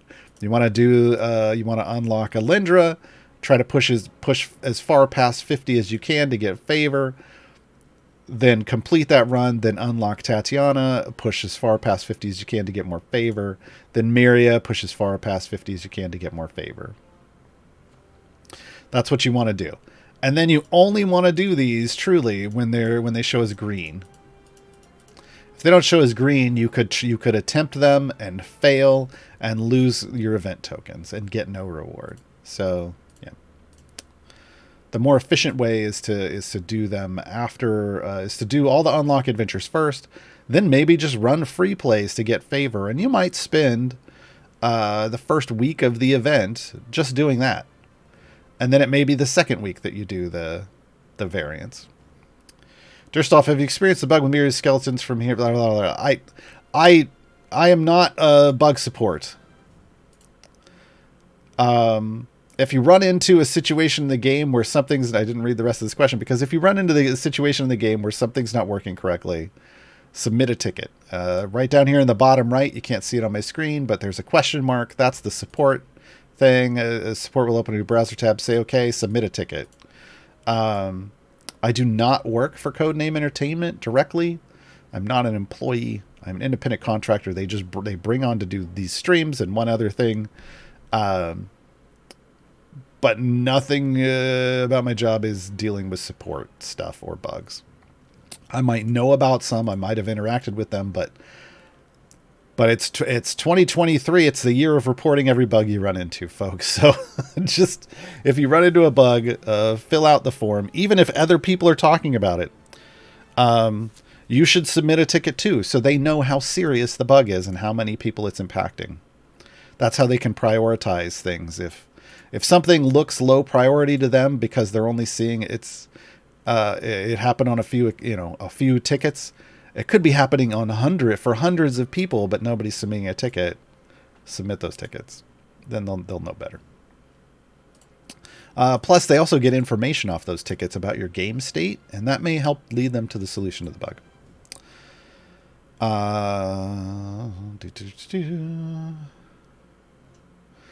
Lazy Cat, is there a good way to complete the milestone quest? Oh, this is, well, okay. That's fine. We're done with the event questions. So nobody had questions about these champions of the event. Okay. Is there a good way to complete the milestone quest for inventing waspiration effects? Yes. Push deep. This is what we're talking about over here. Do deep runs. Because here's the thing, to invent a waspiration effect, this is a spurt related question. To invent a waspiration effect, you need to 10 wasps nests need to be thrown on a single level.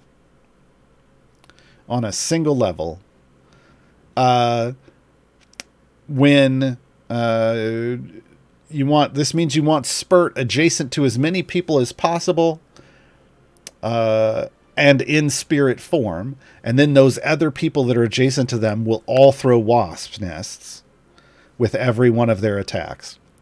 So, but you need 10 attacks on a level. So if you are just doing early levels where you're killing things rather instantly, and you're grinding those early levels out over and over like in a gem farm, you might get a waspiration effect.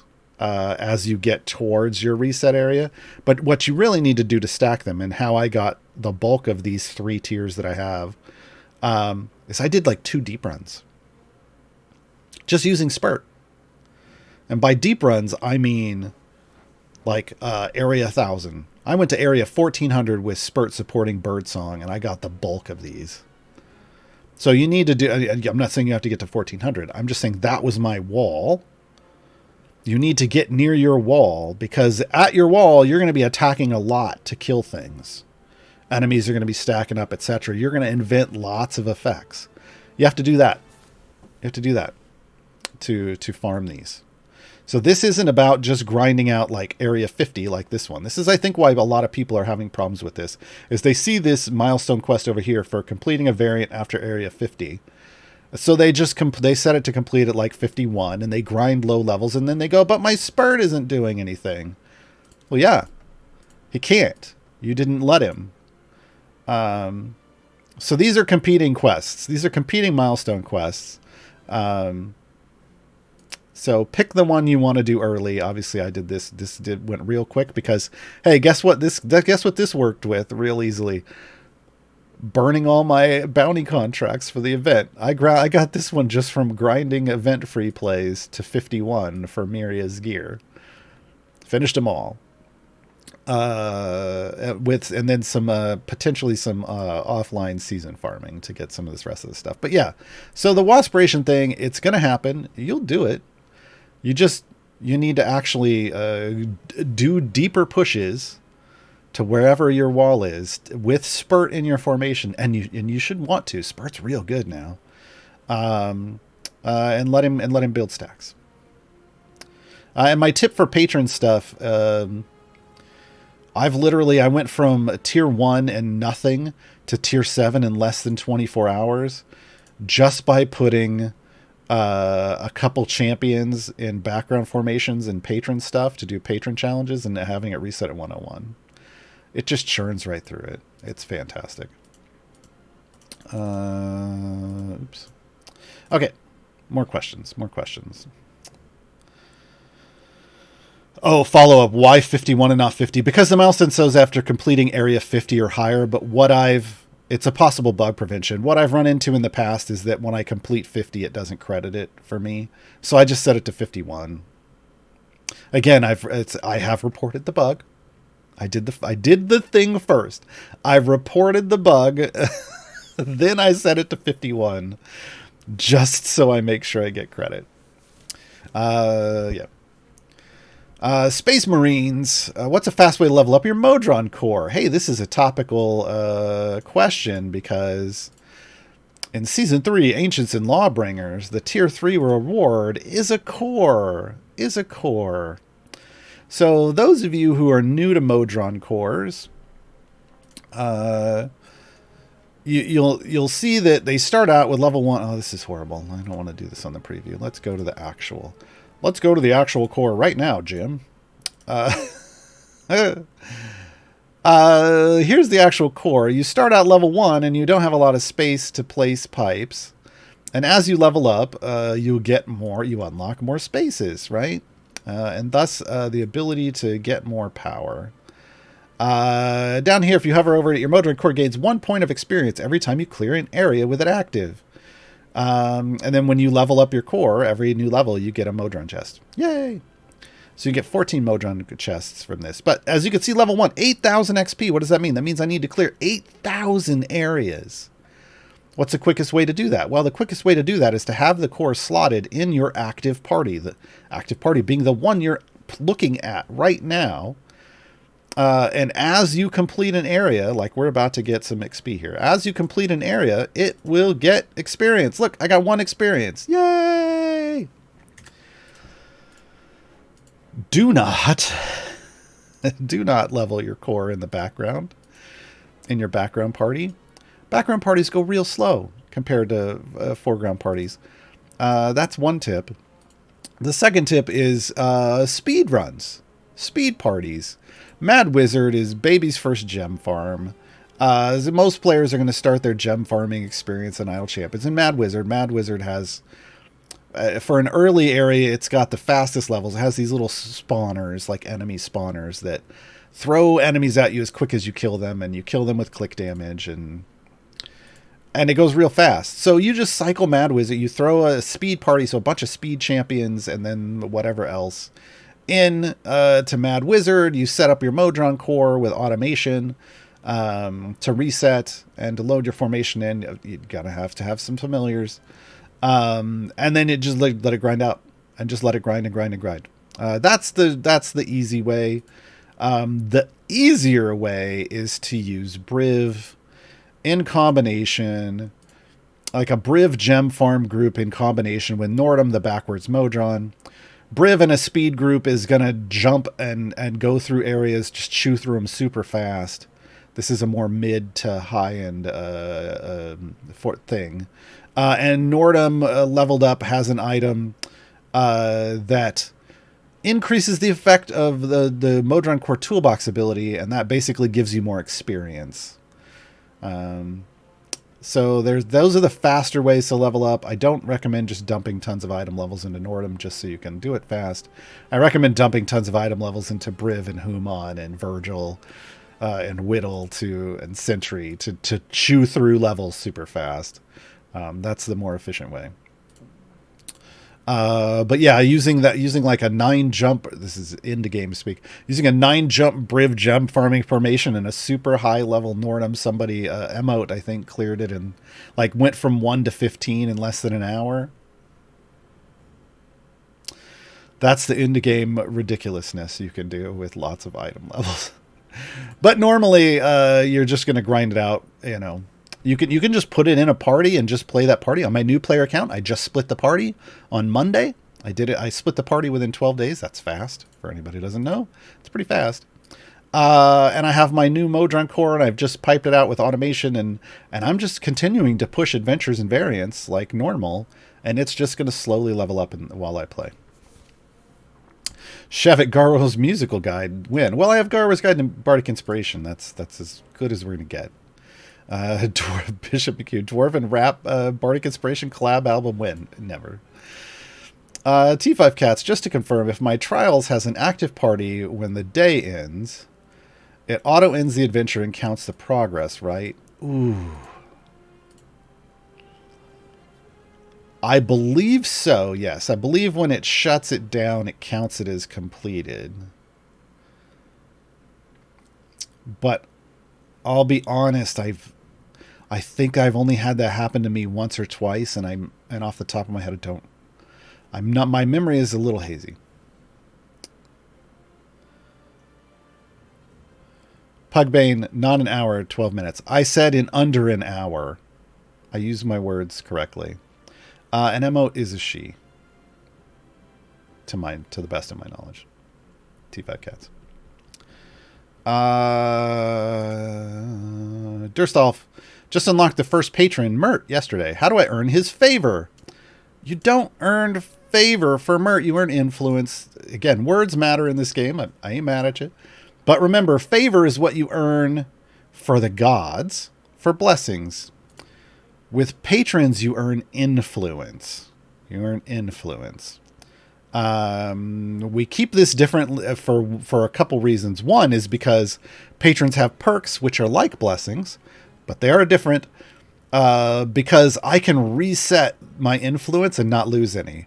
Whereas if I reset my favor over here, my blessings, I lose some. You have to pay a price for that. So remember, just first off, with patrons, we have influence and perks. So how do you earn influence from Mert? You go out and you do Mert variants. So out here at your map screen, oh, it's not going to show me that. Hold on. Let me go to a different party. Out here at your map screen, when you're between adventures, oh, hey, cool. You'll have a patron list here, and it'll say none as active, and then you scroll down and you just click on Mert and you activate Mert, and it will show like here, I have actor and patron Vajra. And then I go in here, and all of these variants will be new versions with higher area goals. Same restriction as before, but the patron restriction then applies. So whatever Mertz's only good or evil champions can be used, that's a restriction on top of the restriction that a variant already came with. When you do these patron versions of the variants, you get influence for them. And you generally want to try to tackle like the hardest, the hardest version of the hardest thing you could do, because the higher the area goal, the more favor or more influence. God, now I'm doing it. The more influence you get, and the more of the patron currency you get. So knocking out a difficult variant, like a high level area goal variant, can give you a bunch of influence and a bunch of currency for Mert. That's what you want to do. And you want to get enough influence right away. Influence acts as a high watermark to unlock stuff in the shop. Make sure you're getting your time gate piece every week as a new player. It's such a big deal. Getting new champions is such a big deal. So get that new time gate piece right away. Don't fall into the trap of trying to buy patron chests or any of these potions at the start. Don't do it. Buy your time gate piece.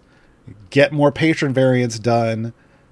Once you have a Modron activated, start buying your Modron component chest too. Time gate piece, Modron chest every week for new players.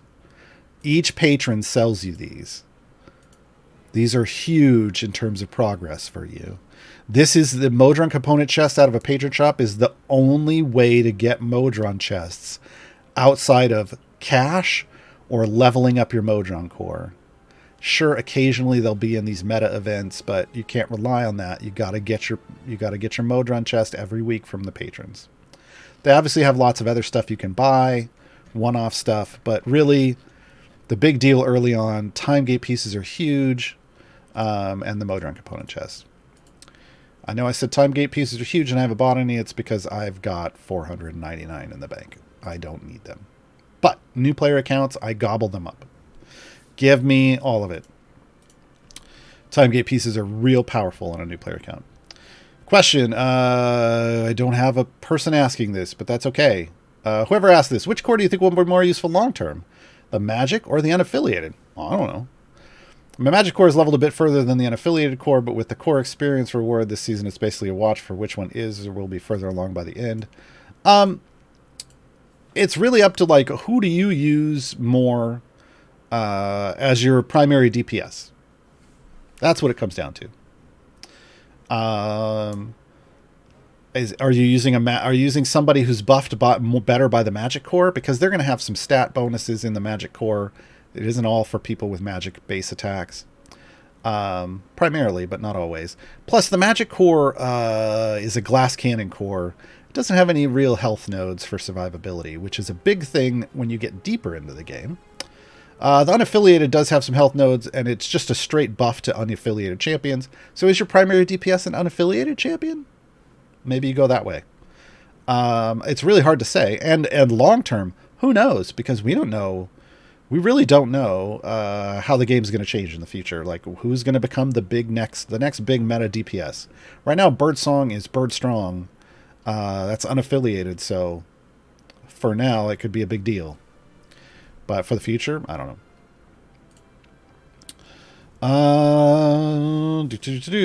HLS 30. I'm sure it's been answered in another stream. That's okay. We can always answer stuff over and over again, even in the same stream.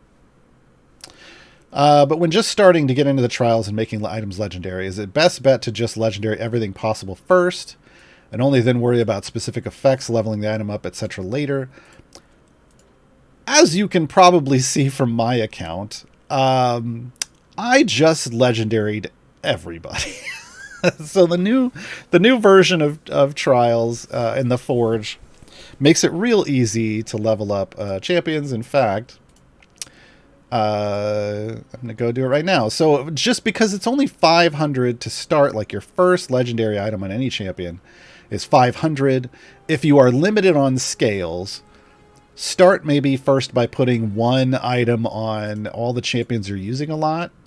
Because then it goes up a little bit every time you go every time you get a new legendary. 600, right? It's like 1500 or something. Or no, it's limited. It's 4500 to fully 4500 scales to fully legendary out of champion. So if you've got that and you can do it for everyone, great. But if you can't, do the math. If you can't, focus on the champions that you use the most first. So what I'm doing is I'm going to fully legendary Miria. Great. Fully legendary. I don't really care because it was 6 items. I got 1 of each of these effects. Later on, I will potentially reforge to get desired effects. You only want to do this once a week because it costs 1,000, but then the price doubles, but then there's a timer. So after 7 days, it's back down to 1,000. You really only want to spend 1,000 on reforging unless you're super end game earning a bajillion scales. And so just getting legendaries on things is going to be a bonus first. Then focus on leveling them up, and then last, in my opinion, re-rolling them. Reforging them is kind of the end game goal. It's going to take a long time. Or a lot of scales. RC Pete, Spurt's aspiration for this season quest is the new bane of my idle champion's patience. Oh, we just talked about this. How do you make this work properly? You push deep. I mean, I can show here. We can bounce out of this. Let me show you my my personal season farm formation, I guess. I can get some this way, but I don't recommend it. Again, I think what you should do is just do deep pushes while using Spurt as your as a support. Spurt and Birdsong combo are real great this season. Even without buffs, they just got changed really well. They got changed and updated really well. Okay, so here's my season farm formation. I'll turn off progress so that they can sit here. So it's got all 5 of the season champions, so I make sure I'm kind of future-proofed for any potential daily quests or seasonal quests. But it is working on the milestone quest. So the key here for Waspiration is I have Spurt in the middle, surrounded by 6 people. And then I have some pretty fast attackers. Obviously, Birdsong is already sitting at like a 3-second cooldown. Whittle's in here that's going to help Melf and Birdsong. But Humon's also speeding up, reducing some attack speed. This isn't probably the most optimal, but that's because I didn't care about Waspiration. I didn't care about Waspiration specifically. I just wanted to be able to potentially earn Waspiration stacks. Now, I could just sit here and see, like, where are we at with Spurt? Is that going up 554? Where's my Waspiration? Yeah, I mean, I am building stacks, but I've already built 15. I don't think it's going to go up, so I'd have to go to a new level. The key is you have a max of 15. So there, now it's ticking up again.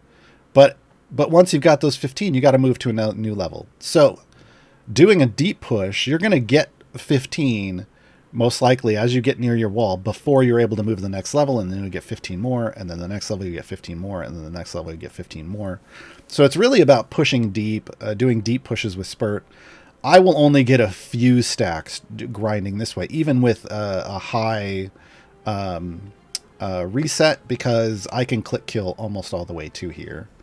So if I pushed it further, or if I took familiars off and slowed my farm down, I would gain them faster. But I'm not really in a rush because I know I'm going to use Spurt on deep pushes during the season. And if I already got to tier 3 with like maybe 2 deep pushes, by the time I get the season done, it should be fine.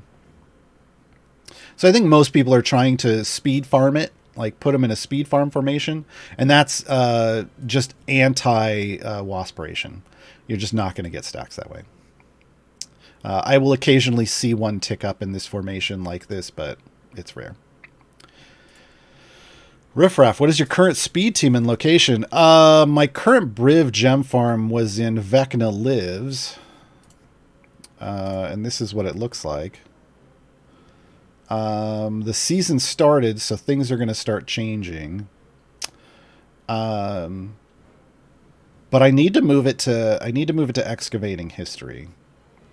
So when I go to reset my Briv Gem Farm to take into account season buffs, I'll do it in excavating history. I'm told it's just more consistent, even though it's like one fast level slower. It's more consistent, and that's more important to me. That's going to get me more gems overall, is the consistency. Azotharian, when should I consider I have pushed far enough into the event to move on to the next one for favor? So when do you effectively when do you complete an adventure? You're going to get to a point when you're pushing as a newer player, where you're just not able to get enough gold to upgrade your champion to the next upgrade point. And you should be using, I'm being a bad, I've got so much favor here, it doesn't matter, but you should be using upgrade like this double up arrow to upgrade your champions as a newer player. Because all that matters is getting them to the next major upgrade, like here, like getting to Adventurous Tale, boom, and then there we go, and then you know, whatever. Those in between levels don't do anything for you after the tutorial. So if the gold you're getting isn't helping you push and complete a level anymore, it's time to stop. It's time to stop. And you can look over here, like if it's just, you'll see this number is just slows down. It isn't really increasing that quickly. That'll start to slow down. Sometimes it might be increasing okay, which means maybe you just sit on a level and farm a little gold for 15, 20 minutes.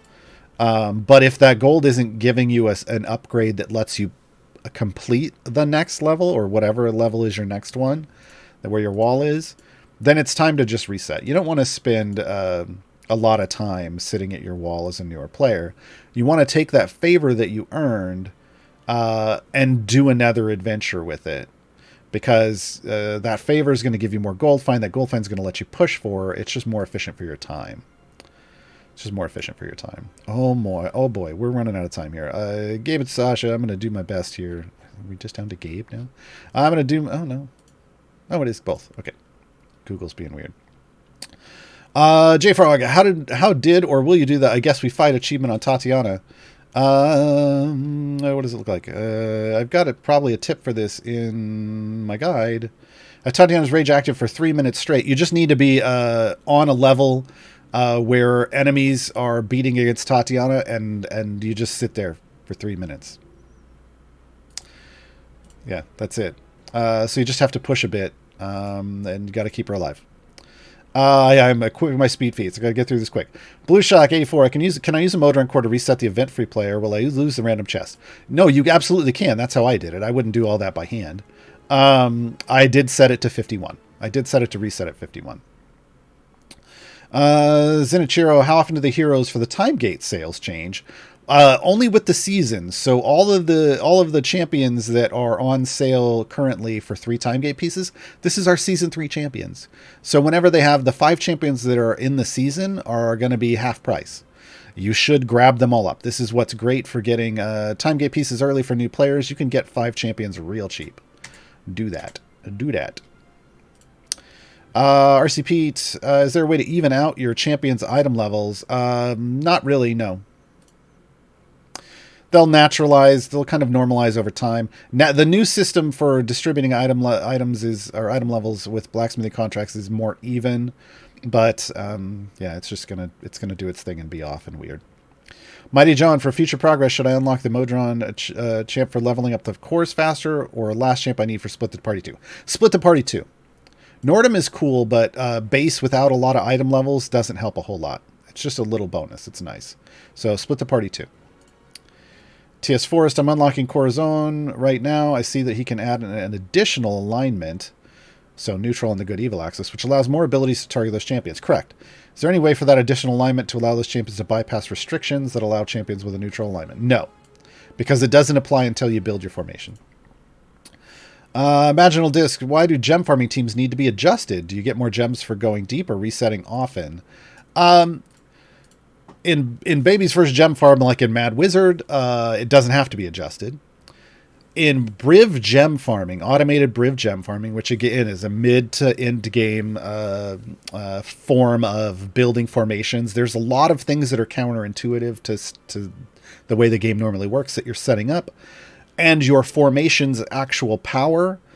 If that varies, if there's a variability there, it screws up the gem farm and it slows everything down. There's a longer answer to that. I don't have the time, but hit up one of my streams on, I stream Idle Chatter on my channel on Mondays and Wednesdays. Come join me then. Lediath also streams in the Twitch community and does a lot of work helping people figure out Briv gem farming. You can hit up one of their streams too. Thanks for hanging out, folks. I'm done for the day. We have no more official CNE streams this weekend. That will return on Monday with Idle Champions Presents Fury of the Black Rose. Watch that, then hop on over to my channel, and we'll play some Idle Champions over there too. If you just want to hang out with me, though, in about an hour, it is Final Fantasy Saturday on my channel. We're playing Final Fantasy VI, the Pixel Remaster, and I think today we're beating the game. I'm just going to call it. I think today we're beating the game. I think we're just going to walk through the tower and destroy everything. So come hang out with me in an hour if you want. Thank you to Gabe and Sasha for grabbing questions. The tag team was back and did a great job. The song we're going out on is... Oh, no. Oh, no. Dance Macabre for Miria's ult. Enjoy.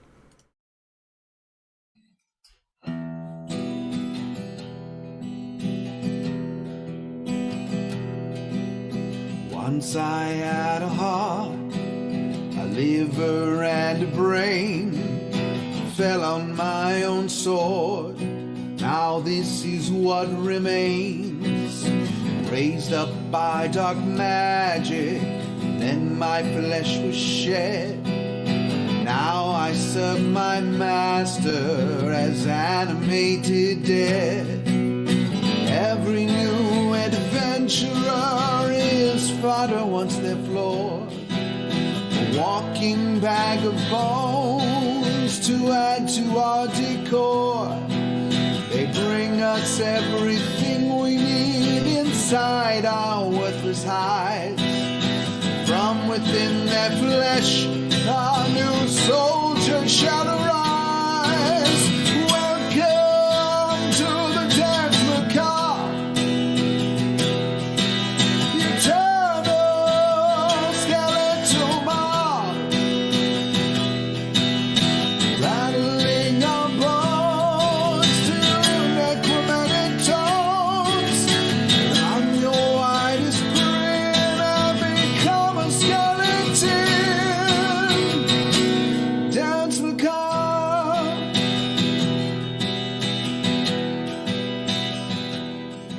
I have no tongue with which to speak, no sinews guide my hand. Still I march in step to my dark master's command. I no longer love or hate, all my feelings left behind. I'll fight until I fall apart, final peace I cannot find. Clerics try to turn me, but I just walk away. Once their prayers are over, they too become my prey.